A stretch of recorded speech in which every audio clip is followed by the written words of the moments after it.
Жақсы оқушылар, бүгінгі күндеріңізге сәттілік. Қайне барлығымыз бірге орнымыздан тұрып, тақтадағы өлеңді бірге қайталайық. Мен аймандай аламын, көкке қанат қағамын, жұлдыздарға жетемін, арман гүлін табамын. Жақсы, жарайсыңдар оқушылар, орнымызға жайғасайық. Балалар, тақтаға назар аударамыз. Суретпен жұмыс. Өткен замандағы адамдар болашақ туралы нені армандауы мүмкін? Кәне балалар, бірінші суреттерге назар аударып, әңгімелеп берейікші. Кәне, Темірлан. Бұрынғы заманда екі сиырдың мойнына жіпті іліп, артынан соқпамен жүріп жер жыртқан. Өте жақсы. Көресің. Я, екінші сурет бойынша кім айтады? Абрахим. Бұрынғы заманда адамдар жерлерге жүктерін жіппен байлап, кеуден салып, барған жерлеріне ұзақ айлап, апталап барған. Жарайсың. Жақсы. Үшінші сурет бойынша кім әңгімелейді? Парасат тұра ғой. Бұрынғы адамдар орақпен бидайды орған. Оған көкіш кеткен. Күш жұмсаған дұрыс. Сосын оны нанға жұмсаған, нанға бидайдан не жасаған? нан жасаған, нан жақсы. Я, келесі сурет бойынша. Айша айталы. Кешегі адамдар ол кезде жарық болмаған. Сондықтан көмбесіне май шамды қолданған. Сабақ оқығанда да май шам болған, ал тамақ ішкенде де май шамды қолданған. Жақсы, жарықтылық қолданған екен. Жарайсыңдар. Балалар, енді қарайықшы.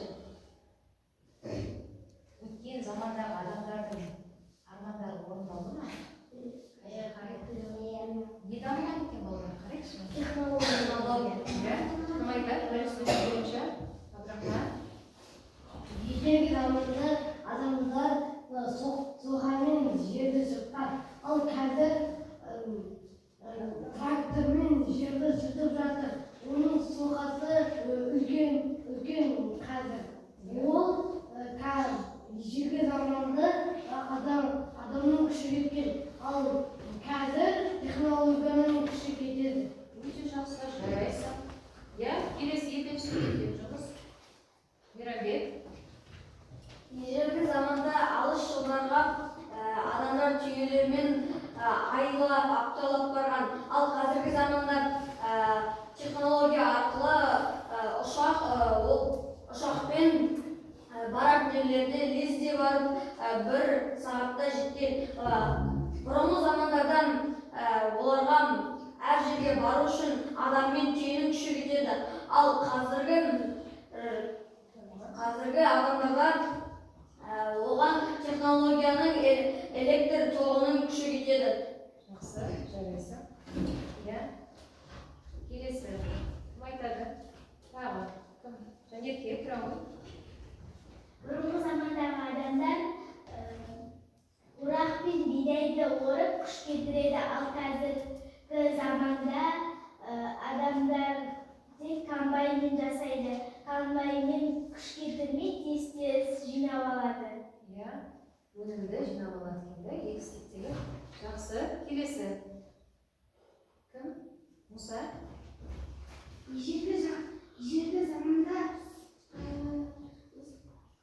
сабақ оқитын кезде машинаны қолданған, ал қазіргі заманда тоқпен технологиямен жұмыс істейді. Компьютер қолданады. Компьютер қолданады. Жақсы, жарайсың. Жақсы балалар. Сонымен ертедегі замандағы адамдардың қиялындағы армандар орындалды ма балалар? Барлығы орындалды да? Қазір барлық технология дамыған замандамыз. Олардың қандай қиял армандаса да, оның барлығы қазір бізде бар. Барлығы да бізде бар. Жақсы. Өткен заман мен қазіргі заманды салыстыруға келе ме балалар? Жоқ. Үлкен өзгеріс бар да? Жақсы. Ендеше балдар, бүгінгі өтетін тақырыбымыз, сабағымыз армандар орындалады. Бұл балдар Бүркіт Ысқақовтың әңгімесінен. Мақсаты өлеңдегі қажетті ақпаратты тауып оқып, талдау жасайсыңдар. Өз ойларыңды өзге шығармадағы ұқсас оқиғалармен салыстырып дәлелдейсіңдер. Жақсы балдар, Бүркіт Ысқақов 1924-1991 жылы аралығында өмір сүрген ақын. Қарағанды облысы Нұра ауданы Көкмөлдір ауылында дүниеге келген. Отан, сенің отаның, кім жерің, тағы басқа өлеңдері бар. Орыс ақындарының шығармаларын қазақ тіліне аударған. Өлеңдері орыс, өзбек, татар, тағы басқа тілдерге аударылған екен. Жақсы, енді балалар, Бүркіт Ысқақовтың қанатты қиял өлеңіне зер саламыз. Барлығымыз зер салып, қарай түсініп оқиды. Кәне, Кәусар, мәнерлеп түсініп оқыш. Қанатты қиял, жазғы тұрым жайлы кеш, аулақта оқты қартатар, қасындағы ұлына әңгіме шерін тарқатар. Шырағым деді ол ертеде, ұшатын кілем болыпты. Айшылық алыс жерлерге шапшаң жетіп қоныпты. Адам оған ауыр жүк, арды көкке ұшыпты. Кең аспанды аралап, айды күнді құшыпты. Жақсы, келесі. Абай. Тыңдап сөзін атамын, оқуға жүріп ол кетті.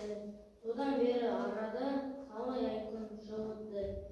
Қайтты бір күні бабасы, самолеттің самғатып, өнерімен ұшқыштық көрген жанды таңғалтып.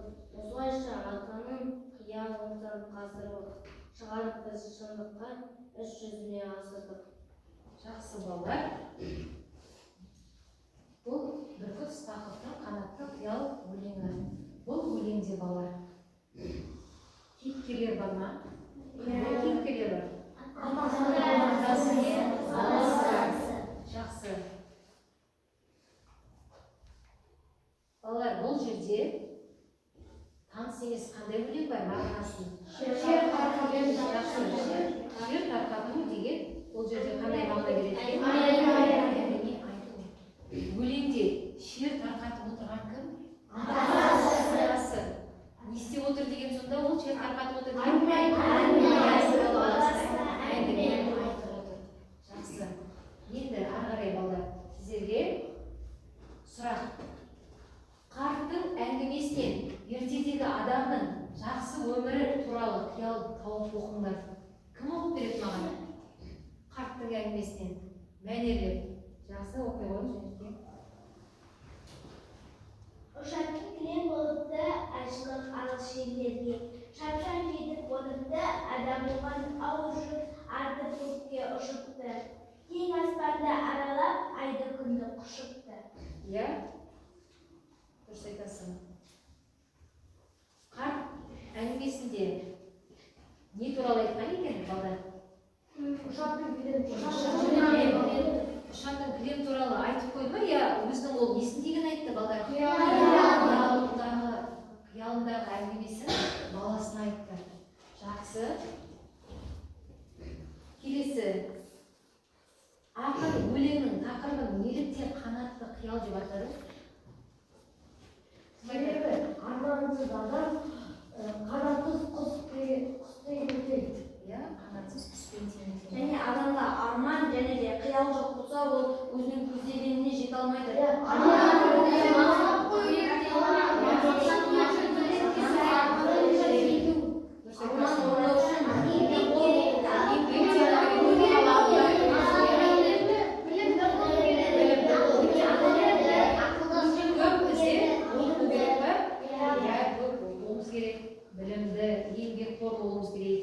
Жақсы балалар. Ендеше Абдрахим айтқандай, армансыз адам қанатсыз құспен тең дегенде, егер де балалар құстың қанаты болмаса, ол шалмайды.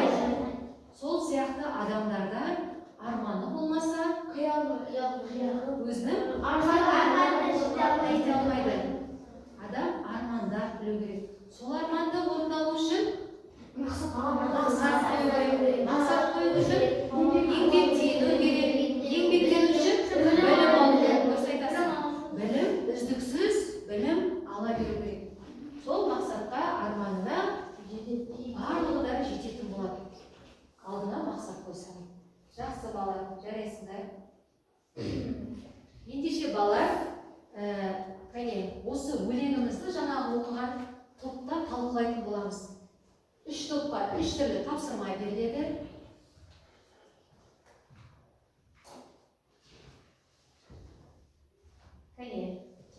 Үшінші топтан бастай қояйық. Жақсы, үшінші топ сіздерге комикс әдісі бойынша қарттың баласына айтқаны ертегі ма, шындық па, оны ажыратасыңдар өздеріңіз.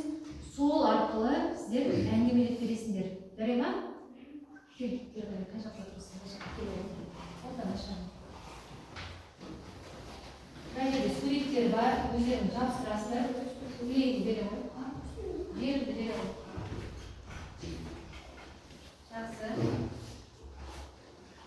Екінші топқа біз ішке, сыртқа әдісі бойынша бұл жерде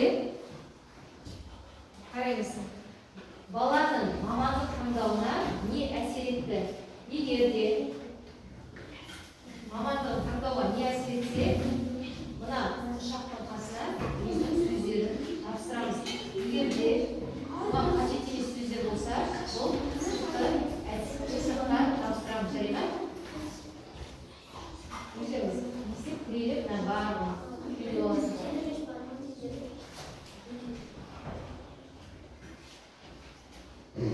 Жақсы, балалар, сіздерге мына топқа тыңда, салыстыр, дәлелде әдісі. Бұл жерде қанатты қиял, қазір айтамын сіздерге.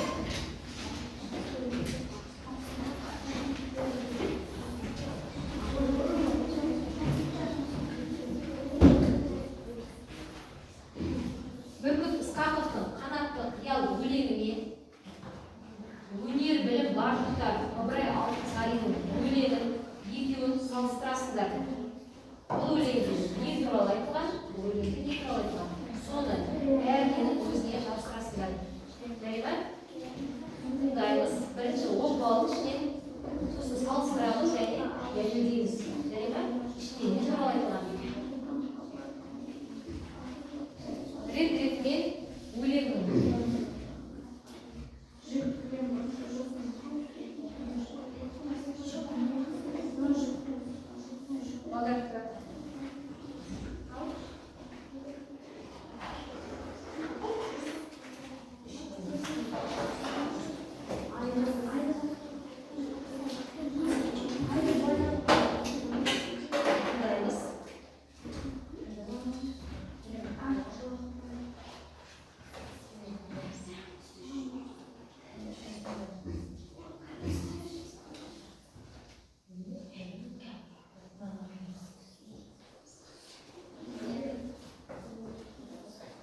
Дәрежеге дайындалып отыр, балалар. Ертеге деп айтамыз, жарай ма? Дәрежеге дайындалып отыр. Тыныштық сақтаймыз, балалар.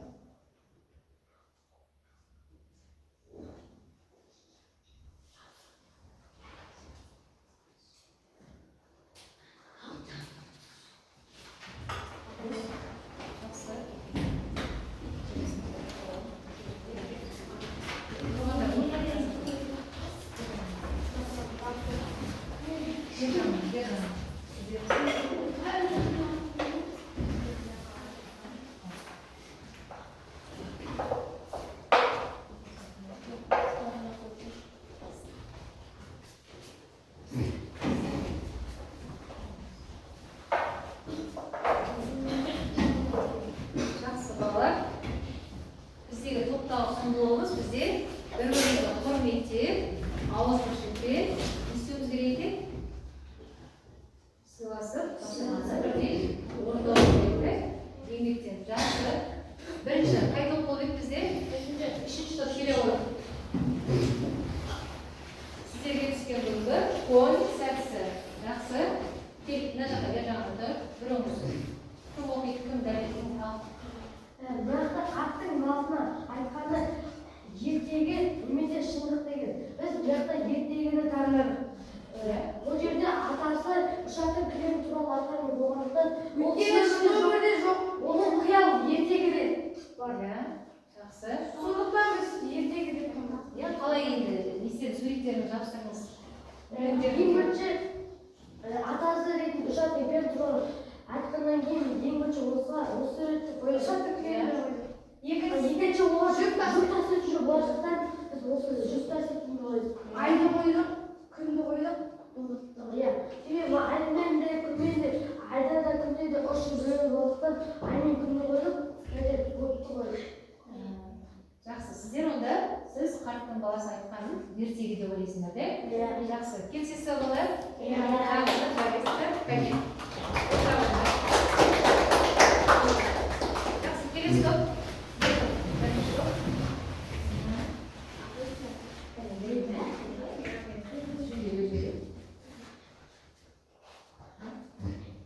Жақсы. Бұл жерде барлығының құндылығын технология, өйткені бұл жерде қанатты қиялдар және өнер білім бар жұрттар дегенде де технологиядан айтқан қанатты қиял дегенде ұшақ технологиясын, ал өнер білім бар жұрттарда телефон, ұшақ және де краннан ағатын су кеме айтылған. Бұлар өткен баяғыда болмаған, онан адамдар технология, электр желісі тоғы арқылы жасаған пойыз болмаған, түйелермен көшіп қонып жүрген, мынандай жаңадан салынған үлкен ғимараттар жоқ болған, баяғыда құртта жереде тұрған кеме жоқ болған, және де краннан ағатын су болған, баяғыдан құдықтан алатын болған, ұшақ жоқ болған, тез лезде жететін, смартфон жоқ болған, ол жерде почта арқылы жібереді. Баяғы номер Жақсы, жарайсыздар, дұрыс па балалар? Иә. Жақсы, жарайсыздар. Жарайсыздар, өздеріңіз ұқпай қойып отыр. Келесі топ тез-тез Иә. Қайта ғой. Ашып тұра ғой, екі жаққа бөліп. Бірінші ұшқыш болу үшін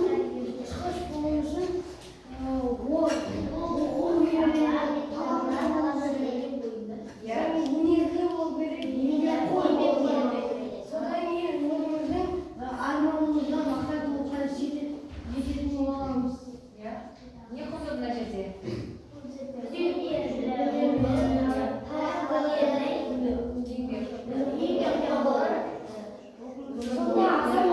Сонда адам өз дегеніне арманына жете алады. Жақсы. Тыңдап отырсыздар балалар, келісесіз бе? Иә.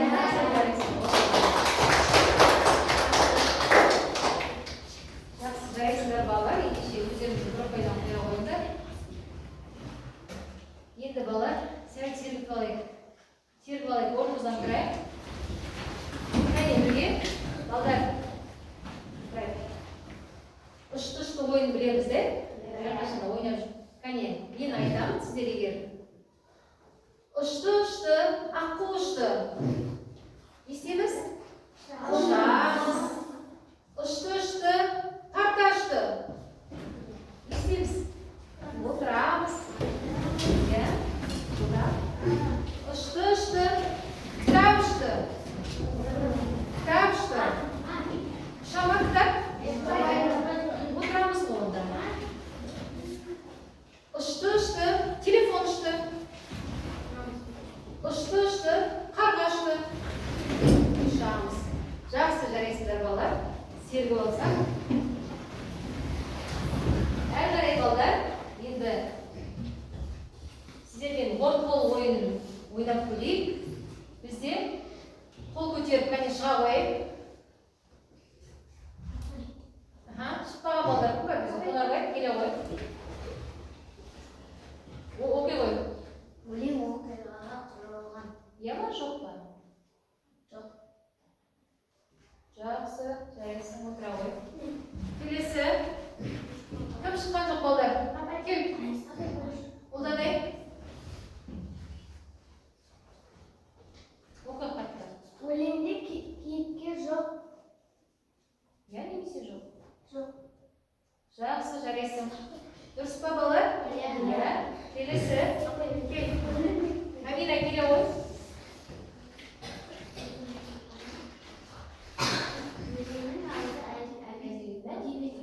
Бола ма? Бола ма? Қателесті. Ол ендеше.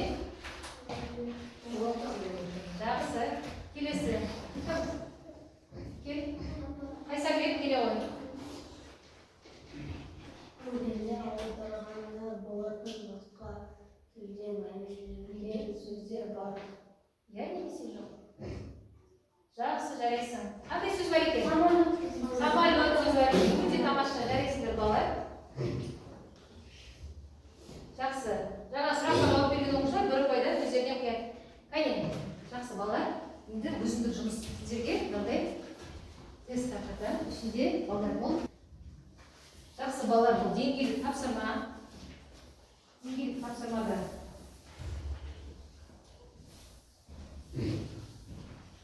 Бәріміз жылдам орындаймыз, қане.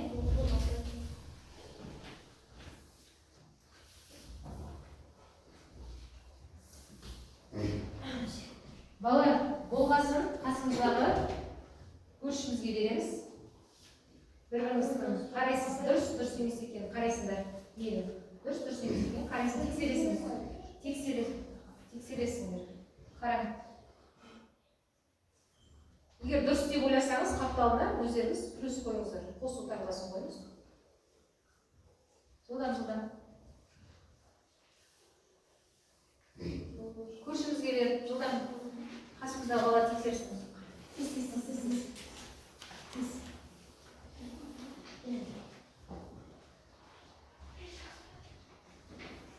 Жақсы балалар.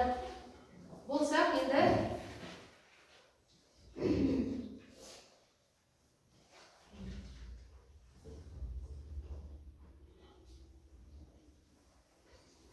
тақтаға назар аударамыз. Бәріміз қарайық. Енді жауабына қарайық. Өлең не туралы айтқан? Арман қиял туралы айтқан. Кім шерін тарқатты? Ата. Қараймыз балалар. Ұл қайда кетті? Оқуға дұрыс па? Қарап отырамыз. Егер дұрыс емес болса, алып таңбасын қоямыз. Ол несімен таңдалдырды? Өнерімен таңдалдырды. Өлеңді қараймыз. Атаның сөздері. Қандай сөздер? Ұшардың керек болыпты және айды күнді құшыпты. Егер солар дұрыс болса, баланың сөзі самолеттің самғады, өнерімен ұшқышты, көрген жанды таңдалды. Жақсы, өзімізді ұпаймен бағалаймыз. Егер неше ұпай алсаңыз, соны жаза қоямыз. Әрі қарай, балдар, енді қараймыз. Сөйтіп қап астына жаза қой, болды. Барлығымыз тақтаға назар аударамыз. Балдар, бүгінгі сабақта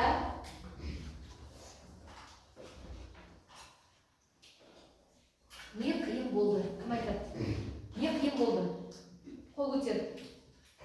Иә? Мұса айта ғой. Маған екінші сөйлемдегі, екінші тақтағы сөйлемдер қиын болды. Жақсы, тапсырмадағы ма? Жақсы. Келесі. Не қызық болды балалар? Кімге? Не қызық болды? Темірбай айта ғой. Осы маған ең қызық болғаны осы Деңгейлік тапсырма ма? деңгейлік тапсырма. Жақсы, деңгейлік тапсырма. Тағы кімге не қызық болды? Жәнетке? Маған ішкі сыртқы арқылы Топтық жұмыста. Өте жақсы, жарайсың. Жақсы, не құнды болды балалар? Кім айтады? Адам арманда жүру керек, тағы қою керек. Адам өзіне арман қойып, Жақсы, орнына тұрып айта ғой. адам өзіне армандаған және де талап қойған солары құнды болады. Және де сол арманына жету үшін мақсат қойып оны жасаған құнды болады. Жақсы. Кім айтады тағы? Кім не құнды болды? Рахмат. Бүгінгі сабақта өзіңе талап қою құнды болды. Жақсы. Өзіңе арман қою керек. Армандау керек екенінде, адам армандау Білім алу керек екенін. Иә, жақсы. Үздіксіз білім алу керек екеніміз құнды болды, да? Жақсы, жарайсың. Отыра ғой. Жақсы. Енді балалар. Кім айтады? Не құнды болды балалар? Кім айтады? Қазіргі заманда технология дамыған сияқты. Ал, Абдрахим. Қазіргі заманда технология қандай дамыған құнды болды. Иә, бізге ол қандай еңбекпен келгенінде, бұрынғы замандағы адамдардың қандай еңбекпен келген, жақсы, жарайсың отыра ғой. Енді сіз болашақта кімдерге не арнағыңыз келеді балдар? Енді ол өткен замандағы, қазіргі заманның заттарын, технологияларды армандаған екен. Енді біз қазіргі заманнан болашақ, келешекке қандай армандар айтып не істейміз, орындауымыз керек, армандағымыз келеді. Мен өзімнің отбасыма көмектесетін робот ойлап тапқым келеді. Және де мен осы тақырыпта ғылыми жобаға барып келдім. Иә, жақсы, өте тамаша. Ол қандай робот? Ол біздің ата-аналарымыздың қасында көмектесіп, олардың жасайтын жұмыстарын жасап жүрген робот. Жақсы, жарайсың. Тағы кім? Қандай, келешекте қандай заттарды армандайсыңдар? Ал, Темірлан? Иә, жақсы. Дұрыс. Бизнес. Қандай немен айналысқың келеді? ұшатын көлік па, қандай не армандайды? Мен өзім ұшатын көлік ойластыратын едім. Мүмкін жаңа өз жазатын қалам дейсіз де? Солай бола ма? Армандауға жақсы. Ендеше балалар, бүгінгі сіздер армандар орындалады деген сабағымызда арман орындалу үшін қандай не нәрселер алдымызға қоюымыз керек екенін, мақсатымызды қою керек екенбіз, талап қоюымыз керек, еңбектенуіміз керек екенін, білім алу керек екенін түсіндік те? Сол үшін біз үздіксіз білім алу керекпіз. Сондықтан да балалар, сіз әрқашанда армандарыңыз орындалу үшін әрқашан өздеріңіздің алға қойған мақсаттарыңызды, үлкен армандарыңызды армандап, соған мақсат қойып, еңбектеніп, білім алып жүре беріңіздер. Оқусыз білім жоқ, білімсіз Күнім жоқ, дұрыс айтасыз. Оқусыз білім жоқ, білімсіз күнім жоқ. Ал жақсы балалар, ендеше бүгінгі сабақта кім қанша ұпай алды, соны мына жерге зымыранның ортасына жазамыз да тақтаға іле қоямыз кәне. Тез жылдан. Неше ұпай алдыңыз, қосып, соны тақтаға іле қойыңыздар. Иә, жақсы.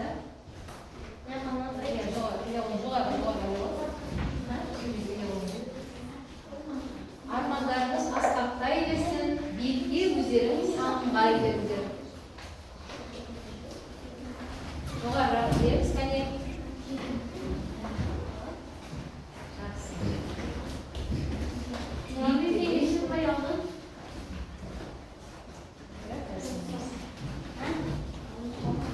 Жылдан бола қойып балдар. Аяғы болыңдар. Тез болды ма? Тез іле қойыңдар. Аяғы іле қойыңдар. Жақсы балалар. Сіздердің бүгінгі сабаққа жақсы қатысқандарыңызға рахмет.